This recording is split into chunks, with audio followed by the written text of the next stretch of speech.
அல்லாஹ், மாலிக். என் அன்பு பிள்ளையே, உன் வழித்துணை சாயப்பா உனக்காக மட்டுமே பேசுகிறேன்.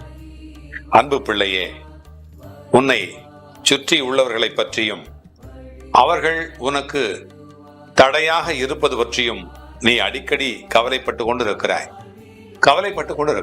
என் அன்பு பிள்ளையே, அழிந்து போகின்ற இந்த வாழ்க்கையிலே அவர்கள் தன் மனம் போன போக்கிலே அப்படித்தான் இருப்பார்கள்.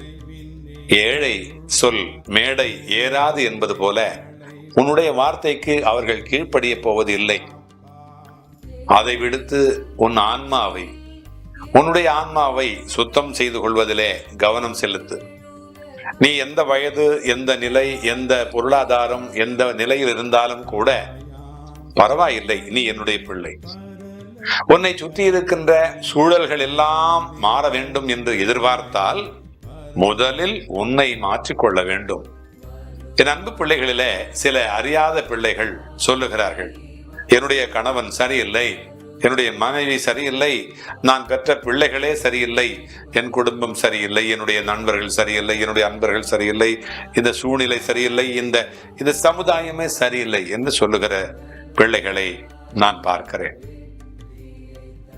அப்படி சொல்லுகிற அந்த பிள்ளைதான் சரியில்லை. கருப்பு கண்ணாடியை போட்டுக்கொண்டு இந்த உலகத்தை பார்க்கிற அந்த பிள்ளை, நீ அப்படி இருக்காது.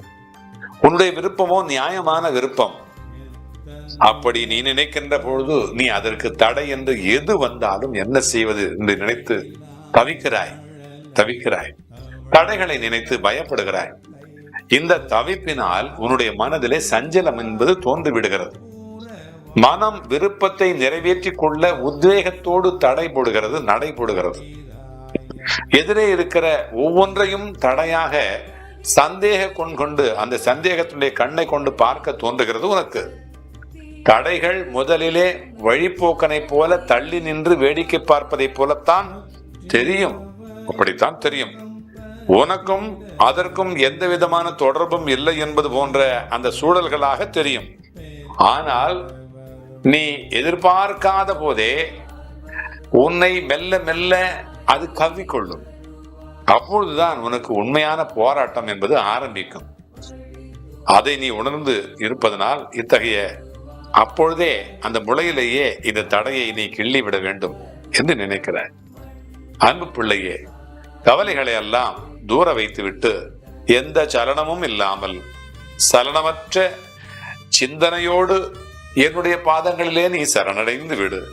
அந்த காரணத்தினால் சகல துக்கங்களிலிருந்தும் உனக்கு விமோசனம் கிடைக்கும். தடைகள் நொறுங்கி போகும். என்னுடைய பார்வைக்கு மிஞ்சிய சக்தி ஏதாவது என்று உண்டா? நான் இருக்கிறேன், உன் நிழலாக இருக்கிறேன். உனக்காக என்றென்றும் எப்பொழுதும் இந்த வழித்துணை சாயப்பா வந்து கொண்டே இருப்பேன். நீ வென்று கொண்டே இருப்பாய். அல்லாஹ், மாலிக். எளிதாய் முடிக்க எங்களின்